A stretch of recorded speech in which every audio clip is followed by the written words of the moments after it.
Good evening, and today let's discuss some of the most recent developments in the aftermath of Charlie Kirk's assassination. To start with, if there were any doubts about whether or not Mr. Tyler Robinson was the true gunman, the 22-year-old from Utah, well, they've pretty much been completely dispelled by DNA evidence. Here was FBI Director Kash Patel speaking exactly to this point in a recent interview. The DNA hits from the towel that was wrapped around the firearm and the DNA on the screwdriver are positively processed for the suspect in custody. During that same back and forth exchange, Kash Patel also described a 20-person group Discord chat as well as a note that the alleged killer had left behind, saying that they were both attempted to be destroyed, but that investigators were able to actually recover it. Take a listen.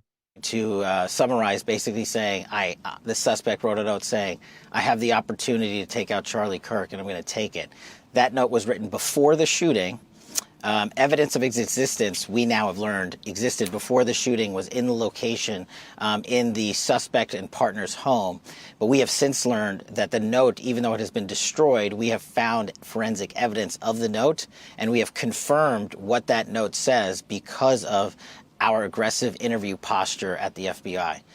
Furthermore, as I'm sure you've already heard from various sources like social media and different news outlets, the alleged killer, Mr. Tyler Robinson, he was actually living with his romantic partner prior to the shooting, with that romantic partner being another young man transitioning into a woman, a trans person. And according to Mr. Kash Patel, that trans individual is fully cooperating with the FBI. Quote, the roommate was aghast at the slaying when speaking to investigators and shared electronic messages sent by Robinson. That's what happened? Oh my God, no. Here are all the messages, is what the roommate said. The phone messages indicated a sender listed as Tyler had mentioned that after the shooting, he had wrapped his rifle in a towel and stashed it in some bushes near Utah Valley University where the shooting occurred. Tyler also told the roommate in writing that the rifle would have to be retrieved. That back and forth exchange, by the way, was relayed to us by Spencer Cox, the governor of Utah. Now, it appears that the investigation as a whole will be going a lot further than just this one individual shooter and his boyfriend. Quote, federal and state law enforcement officials are also examining leftist groups in Utah to see whether they had knowledge of the alleged shooter's plans beforehand or if they lent material support to him afterward. One of those groups eliminated its social media profile after the shooting. Now, we'll get back to those groups in a little bit, but besides the FBI's continued investigation into the proximal events leading up to the shooting, shortly after the assassination, you had the White House issue an emergency request for $58 million additional dollars to boost security. Quote, the Trump administration is asking Congress for an extra $58 million to bolster security for the executive and judicial branches following the fatal shooting of conservative figure Charlie Kirk, according to a White House official. The request to include the extra funding in an upcoming stopgap bill comes ahead of a September 30th deadline when the current federal spending law runs out. Furthermore, when President Trump was asked by reporters whether any left-wing groups were currently under scrutiny, Trump said that investigations are already currently underway. When you look at the agitators, you look at the scum that speaks so badly of our country, the American flag burnings all over the place, that's the left, that's not the right. We'll see, we'll be announcing. They're already under investigation. They're already under major investigation.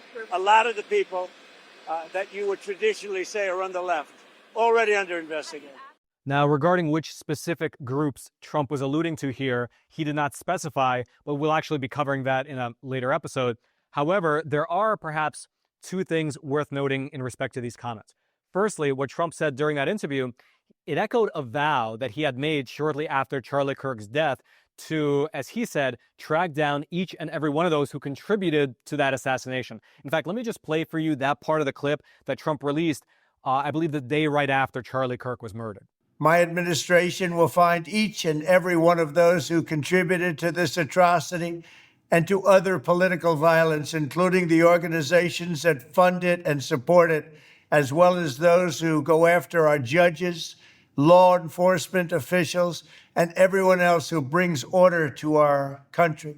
And indeed, shortly after that video was published, you had House Republican leaders take up the mantle, and they submitted an official letter urging the Speaker of the House, Mike Johnson, to create a special task force to investigate what they refer to as the radical left's assault on America and the rule of law. Here's part of what they wrote in their letter justifying why this special task force needs to be created. Quote, "The patterns are undeniable. We are witnessing a sustained breakdown of law and order fueled not by chance, but by anti-American ideology.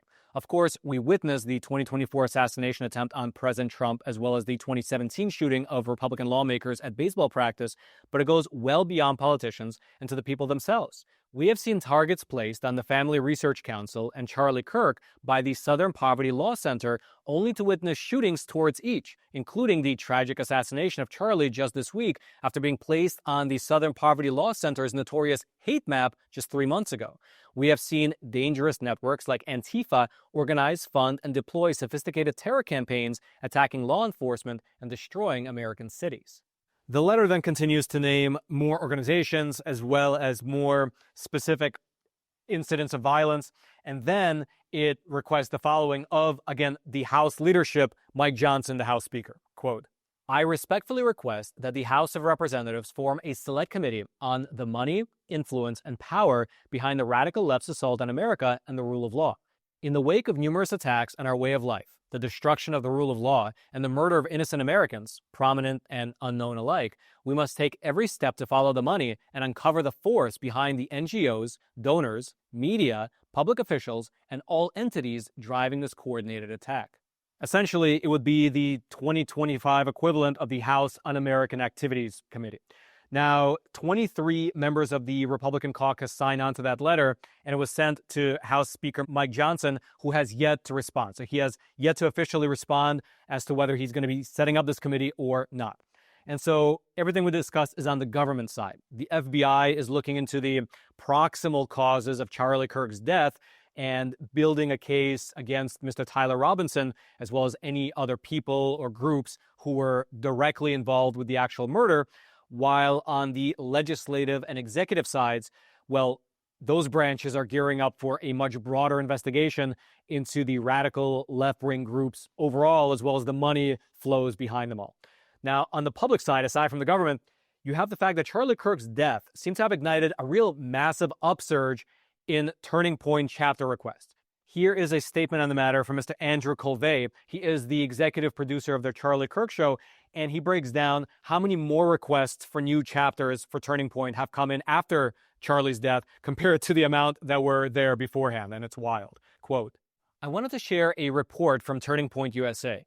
The organization has received over 32,000 inquiries in the last 48 hours to start new campus chapters. To put that in perspective, Turning Point USA currently has 900 official college chapters and around 1,200 high school chapters, with a presence on 3,500 total.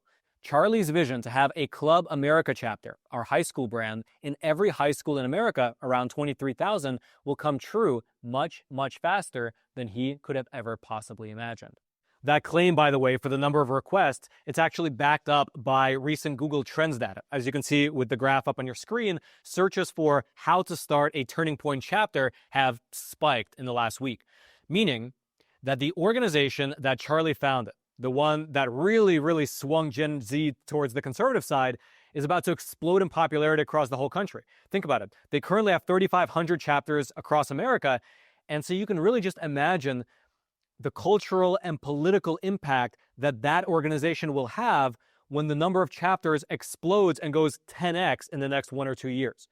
And so that is where we're currently at. I'll bring you more updates as they come out. It's, of course, kind of almost a fog of war situation right now, but there is a palpable feeling that there's a real turning point about to happen for this country, and things are about to start happening very, very quickly. I'll do my best to report on those developments, and I've been considering bumping our show up to 5 days a week. As you know, if you've been a long-term watcher, our show used to be like 5 or 6 episodes per week, but I scaled it down a little bit because I was frankly tired and the news cycle was a little bit too much. But maybe now is a good time as any to ramp it back up so that we can report on everything that's going to be happening in this country in as real time as we possibly can. Let me know in the comment section if you would appreciate that, if you would actually watch, because on my end, it would be a lot of work. I'm totally willing to do it. Just let me know if that's something you're interested in down in the comment section below. And of course, whether we go bonanzas with the 5 days or 6 days a week, or we maintain what it is now at 2 or 3 days a week, I hope you subscribe nonetheless so you can get updates as they come out for this show on YouTube. And lastly, I wanted to leave you with this. Over the weekend, there was a vigil held for Charlie Kirk, and RFK Jr. came and delivered a eulogy for Charlie. And I'm going to show you a clip from his speech. And when you're listening to RFK speak, just really keep in your head that RFK Jr. lost both his father as well as his uncle to political assassination. And so when you keep that in mind, his words really do hit pretty hard. Take a listen. I had a conversation once with Charlie where we were talking about the danger that we both faced from challenging entrenched interests. And he asked me if I was scared to die. And I said to him, there's a lot worse things than dying. And one of those,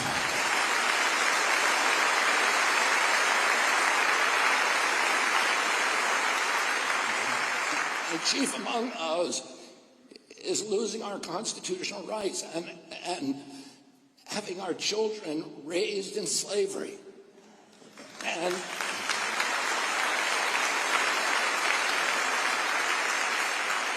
I said to him at that time, I said, sometimes our only consolation is that we can die with our boots on. We can die fighting for these things. And